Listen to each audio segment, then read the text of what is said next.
Welcome to the Bridges Excel Learning Series, where we take your Excel skills to the next level. In this video, we will look at how to quickly input dates to prepare an unorganized data set.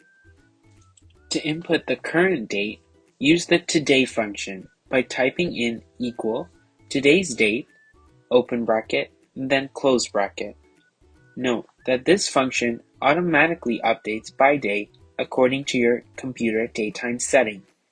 So every time you refresh or open the file, to keep it stagnant on today's date, use the shortcut Control, plus sign, and colon sign. If a cell contains a date and time, you can use the following functions to extract the year, month number, or day number from the date.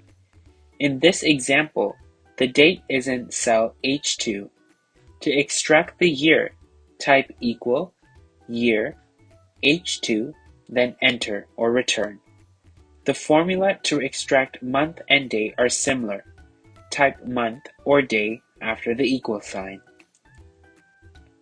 If you find the result looks like a date instead of a number, change the cell's number format to General in the Home ribbon. In Excel, dates can be represented numerically and in words or abbreviations. To change the date to the form that suits you best, use the shortcut Control or Command plus 1. Find Date on the left menu and choose a format. Check out our website for more presentations. You can also download the dataset to practice the functions yourself.